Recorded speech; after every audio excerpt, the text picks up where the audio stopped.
Good evening. Welcome to New Community Corporation Connecting You to Resources. My name is Rodney Brutton. I'm serving as today's host. I'm also the Director of Workforce Development for New Community Workforce Development Center.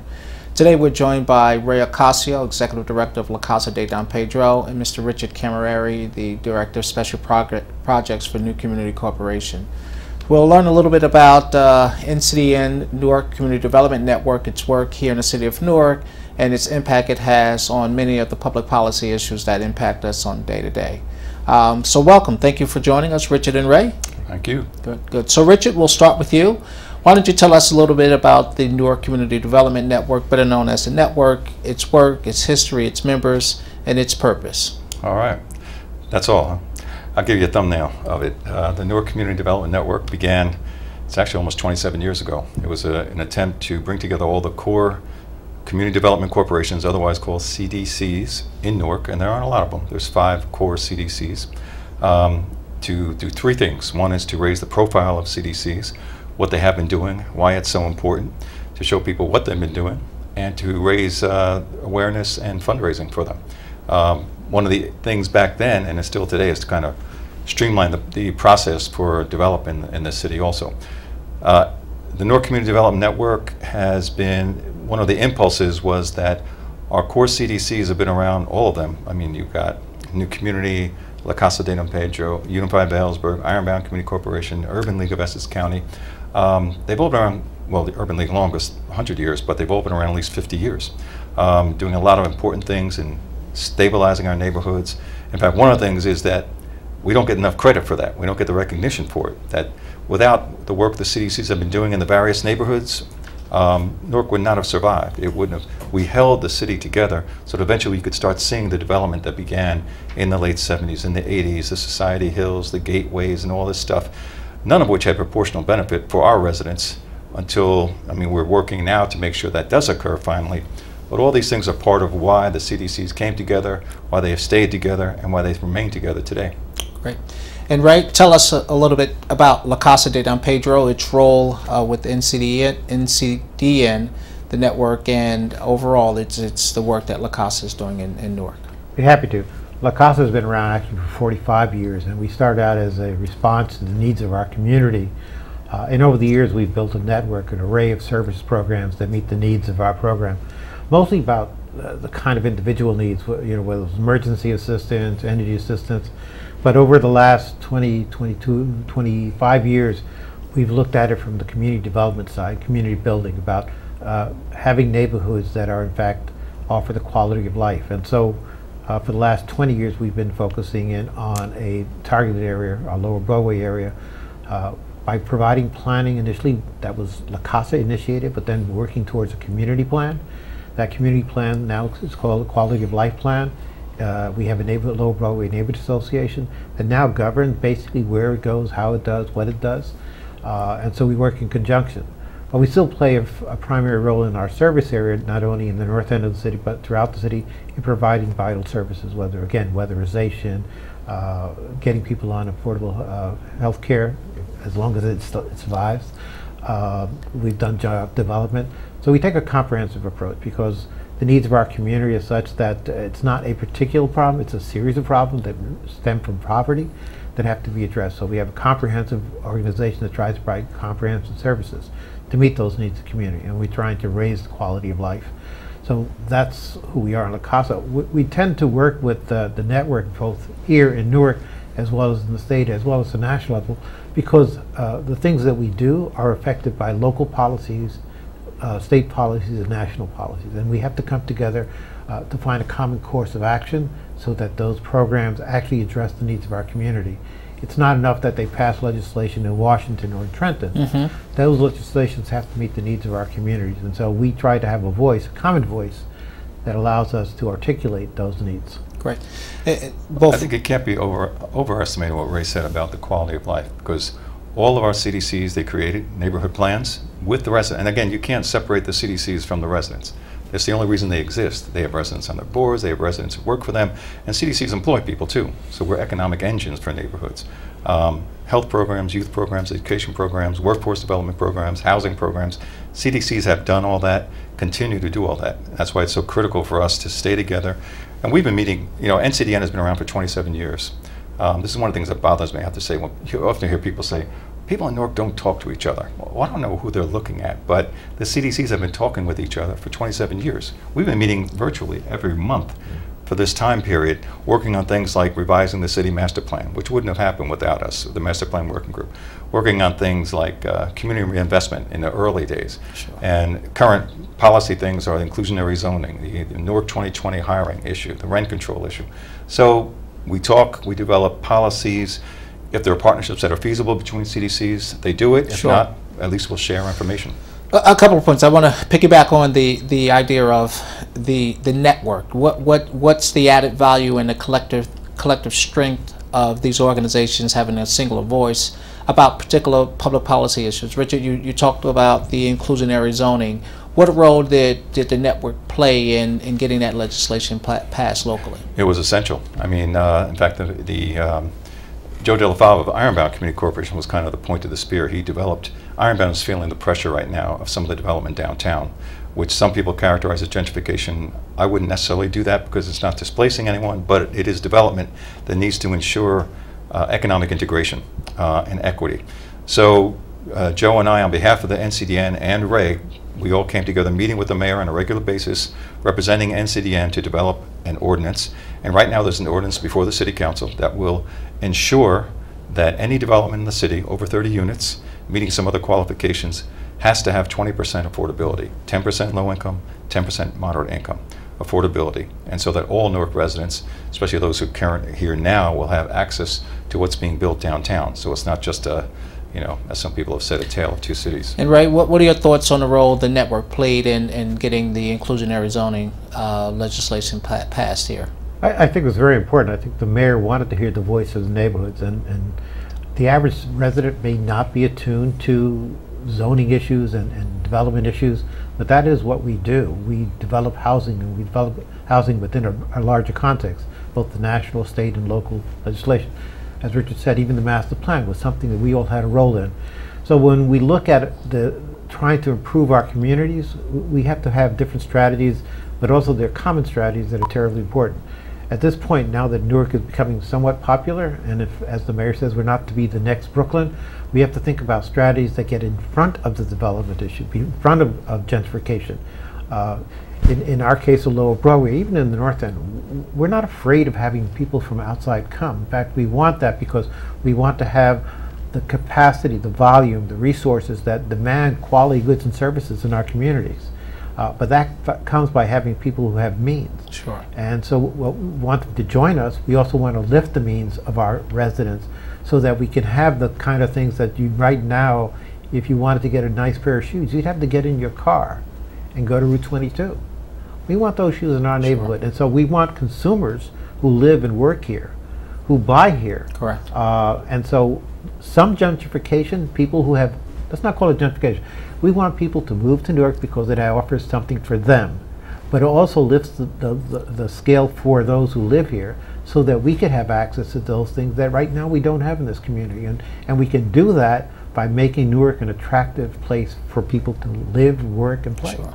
You had also mentioned, go ahead, Richard. No, I think, again, that is an extremely important point. We, at the CDCs in town, have been around for years. We represent Newark, the neighborhoods, but we are not against new people coming to the city. We've been saying that all along. We are against gentrification in the traditional sense of pushing people out where they are, but that's what we're fighting against. That's what an inclusionary zoning ordinance would prevent. And it's important that when we said this, like I said, we've said it all along in the master plan and all of our discussions, if we plan thoughtfully, comprehensively, and coherently, we can have it all. We can have new people coming to Newark with higher incomes, at the same time addressing the needs of residents who are here, who are subject to the distressed socioeconomics we have. Sure.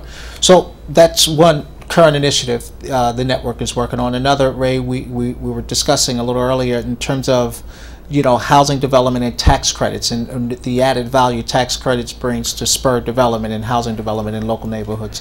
Talk to us a little about that. It goes to a larger question. How do we provide affordable housing?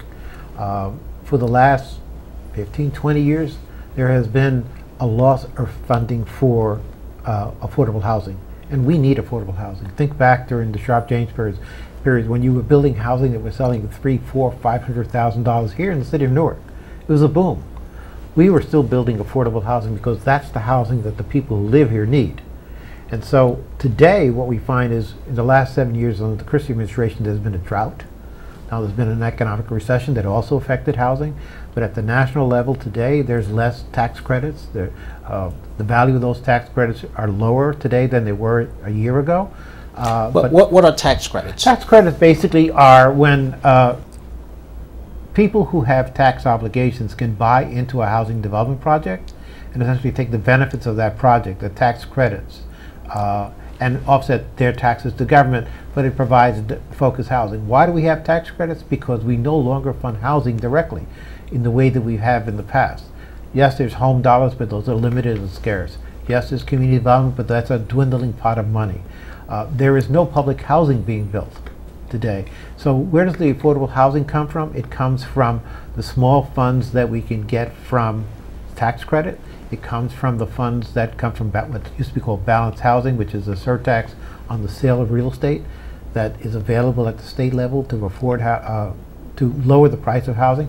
We're building housing in East Orange today. It cost me $300,000 to build a 3-bedroom, 2-car garage, 2.5 bathroom house. Very nice houses. Houses that any of us would be happy to live in, but it costs $300,000. That's not affordable for the population that we're shooting for. So it costs $300,000 to build, or that's what the house will sell for? That's what it costs to build. Wow. We have subsidies that bring that price down to $175,000.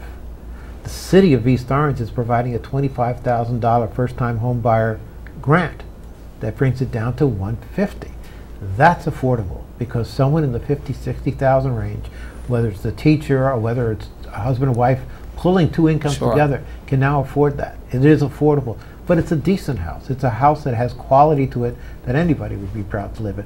And we have to do that. But right now, the funding has been scarce. It's been scarce because of recession, because of state has withdrawn from it, and so has the federal government.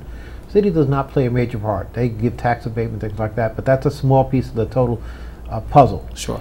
What we're trying to do as a network here in Newark and also with our state, New Jersey Housing and Community Development Network, we're trying to raise the issue of housing, the need for funding for this coming election by having a Thriving New Jersey campaign initiative that speaks to having $600 million worth of subsidies, funding that will support housing, because that begins to address the problem at a very small level, but at least says we're doing something. Otherwise, we're standing still, if not running backwards. Okay. Richard, any thoughts on the tax credits and how it impacts local neighborhoods with housing development? Well, again, tax credits are another means to fund housing development, as Ray said, and as we all know, the federal government has retrenched. Money wasn't available. When back in the late 60s, early 70s, when groups like New Community started doing housing, and New Community didn't build its first housing until 1975, there was a significant amount of federal money around. But right now, there isn't, especially for low-income housing. People don't even talk about low-income housing. It's all affordable housing. Now, unless you define that and exactly what that's going to mean, the way we did in the inclusionary zoning ordinance, that means nothing. Affordable for who?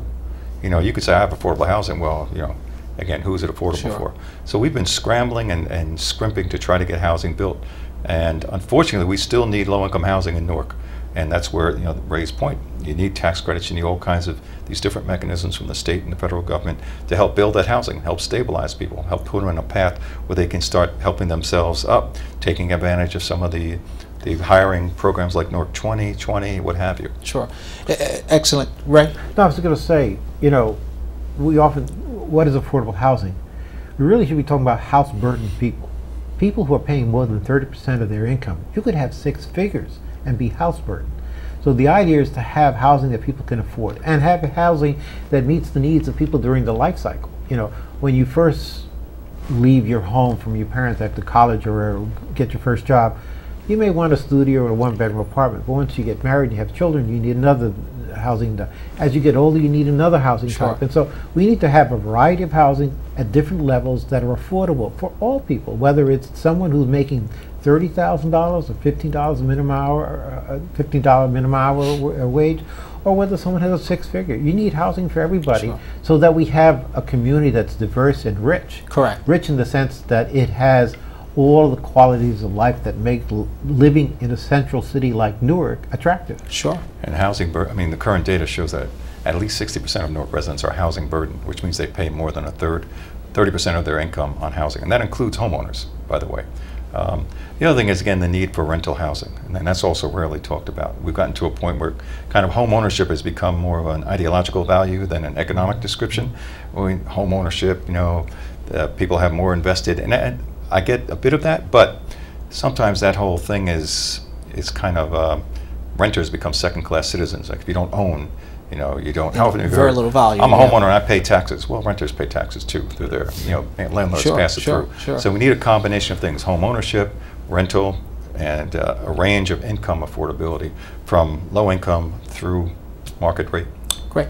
So another sort of current initiative the network is working on is the Newark 2020 initiative. Richard, why don't you tell us and our audience a little about the 2020 initiative, its role, its purpose, and its expected outcomes? Yeah, that is a very ambitious initiative pulled together by the mayor. And the idea is to have Newark residents, 2020 Newark residents hired by the year 2020. Anchor institutions such as the corporate sector, you know, Barnabas and Panasonic and PSE&G, Rutgers Newark have all committed to hire a certain number of Newark residents, different skill levels. The role of the CDCs is to help educate our residents about that as playing hubs in our different neighborhoods, to help them access the website portal, which is going to be the key for this thing, and then to assist them where needed with workforce development training, the way, you know, New Community does, for instance, and La Casa and other groups. And in job readiness skills. Also, given all the wraparound services our CDCs provide, whether it's, you know, childhood care, food support, what have you, people who get jobs may need that kind of wraparound services, which our groups provide anyway. So it's kind of plugging the gaps between this. It's, like I said, it's very ambitious. I think right now we're still in the process of building out the infrastructure, but it's, I think, talking about this now and establishing the commitment to it is absolutely critical, and I've never seen this kind of serious commitment to jobs, which is essential. I mean, you could talk about everything else, housing, healthcare, education, but if we don't talk about jobs, then our people are never going to have, you know, that step up into real economic sustainability. So also saying the best social program to provide or offer someone is a job, is a career, right? We recently talked about this at the network because we have these kinds of discussions, and one of the critical points I think for everyone to consider is over the last 50 years, more and more of what we think of as social services and government services have been channeled to the nonprofit world. You know, we're doing much of everything, whether it's job training, job placement, early childhood, after school, health, accessing health, building housing. Nothing too small, nothing too big. But one of the critical points, even as we join this campaign, is the question of making sure that the nonprofits can actually survive. We've actually lost some nonprofits in this community in the last few years because they think of us as nonprofit, therefore whatever we have to offer is free. It is not free. Correct. It comes with the cost. And one of the critical points is that government has to learn that there's a real cost for us providing those services, and they have to pay us a real dollar amount that allows that service to be true to the intent, but also true to sustaining the organizations, because if we give it away, then we're going to close our doors. Wow. We have to be able to support ourselves in a way to sustain ourselves in the same way. We can't tax the way government does, but we should get contracts from government. They should be contracts that represent the effort that they're asking for us. Sometimes, as you know, we're asked to do performance level contracts with impossible objectives and little compensation, when in fact it's a service that we're providing that if it was provided by government would in fact be paid for with government taxes at full cost. Correct. So Ray, you touched on one point that really speaks to the network and its members, and that's the idea of sustainability, right? There are some organizations, networks, community development corporations here in Newark that have not survived the time. So talk to us a little bit about just the concept of sustainability, but more specifically La Casa and how La Casa has been able to provide services for 45 years. Well, again, you know, we've had some very difficult times with the recession and with the attitude of some administrations that nonprofits are not effective or efficient. We are as effective and efficient as any business. In fact, we do a whole lot more with a whole lot less. But there's a limit to how far we can go. We can't continue to give. For us to attract and retain employees, we have to pay them decent salaries. We have to have services that are in fact quality. If what we're offering is simply just crumbs, then we're not going to survive. We exist because we're meeting the needs of our community, and we provide quality services. If we can provide quality services that meet the needs of our families, then there's a level of trust, there's a level of confidence, and that's what sustains us. Correct. It's those government contracts come our way. We sometimes take contracts that are detrimental to us because of the needs, but there's a limit to what we can do there. At some point, and many of us have dropped programs because they don't work for us. Correct. They may be needed, but they just don't work. Correct. And we've seen organizations like Donald Jackson, Episcopal have all faded away. St. James, you know, we've had organizations that have tried to start up and be like some of the anchoring institutions that we talk about in terms of New Communities, Ironbound, La Casa, Vailsburg, and Urban League. But those are organizations that have a large base, that had a good foundation, organizational capacity that kept them in place, Sure. sustained them. Sure. But even those organizations are vulnerable because our funding comes largely from government. We all have galas and things like Sure, that to try to sure. raise an extra dollar.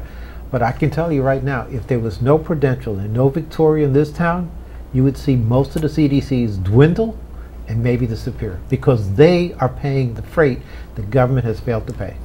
And Richard, I know New Community is celebrating its Everything he 50th said. year anniversary, but that idea of sustainability and what the network is doing and it's done, its member organizations over the years. Well, again, the network brought all these groups together. And again, Newark is somewhat unique in that we do have these core group of CDCs that have been around at least 45 years, and sharing information, sharing ideas, partnering when necessary. And a key thing also there is their rootedness in the neighborhood.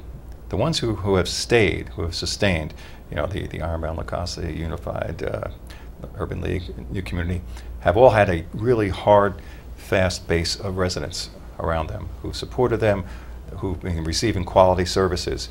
And that you cannot underestimate that, because that helps both politically and for funding purposes. So it's a matter of just, you know, continuing to keep on keeping on what we do. And I think the common theme with NCDN and just the work that all of the community development networks in Newark are doing, it's really generated by the people, the residents. It's community driven, right? It's not top down. It's really bottom up, which is I like really to call it center out. It's not center top out. or bottom. That's Residents right. are at the center. Correct. So as we sort of talk about the network and the work it's done over 27 years, Richard, why don't you just highlight a few achievements over the last nearly 30 years of the work you guys have done? There's a few. I mean, in the very beginning, community reinvestment was a big one, challenging banks. In the late 80s, a lot of banks were merging, expanding, and we forestalled that actually by challenging them using the CRA Act. That resulted in a lot of money coming to communities. That resulted actually in the creation of the Housing Community Development Network of New Jersey, the creation of NCDN through funding. The master plan revision, you know, we hadn't had a master plan revised in Newark in 50 years. Wow. That was a result of the master plan working group the NCDN was involved with. The inclusionary zoning ordinance clearly is historical, and I don't overestimate that. We have never had an ordinance that embedded in law the idea of equitable development in Newark, where housing would have to provide a proportion of So how does that affordability. match up with not only Newark and Essex County, New Jersey, but nationally in terms of that, the progressive? Inclusionary zoning ordinances are not radical or revolutionary. They've been around since the 70s. 500 cities use them. We've been pushing for an IZO, inclusionary zoning ordinance in Newark, for a while. Finally, the circumstances were right. You know, the mayor is fully supportive. It seems like we have enough votes on the council to get it. And so it's a good thing in terms of policy and principles and practice. Mm-hmm. Ray, what are your thoughts, some of the achievements of the network over the last 27, nearly 30 years? I think it's achievement. In fact, its greatest asset is the fact that it allows a table where we actually can sit together and talk about some of the issues that we have, because there's nothing unique really about the problems about the north end, the south end, the west, or the east or central wards. We all share the commonality of Newark, and it's only by building all the parts together. And again, the fact that we, not only we, but I think the nation has moved from what I call housing development corporations, because in many instances housing was being built as a product. Well, we're talking about building neighborhoods, and we're talking about revitalizing these communities. And so having a forum where we can actually discuss these issues, find common ground, have an agenda that we can push forward, whether it's for the funding or whether it's the inclusionary zoning or whether it's kind of, we did urban design standards in Newark that was essentially borrowed by the Booker administration. Not that we invented it, but we understood the value of having houses that related to the community, that respected what was there, Sure. and built around that. In the same way, I think La Casa was the first community to have a community plan that led to the neighborhood revitalization tax credit at the state level, and also has Wells Fargo Regional Foundation funding organizations throughout the state to do community planning, to execute plans, and provide the resources so we can carry out those programs in ways that hadn't been done well, since the beginning of time. Well, that's great. So as we close out this program, I want to thank Ray Ocasio, Executive Director of La Casa de Don Pedro, and Richard Cammarieri, the Director of Special Projects for New Community Corporation here in Newark. Again, you learned a lot about the great work that the network is doing and its member organizations, so La Casa de Don Pedro, New Community Corporation, Urban League of Essex County, Unified Wellsburg, Ironbound Community Corporation, all strategically located throughout the city of Newark.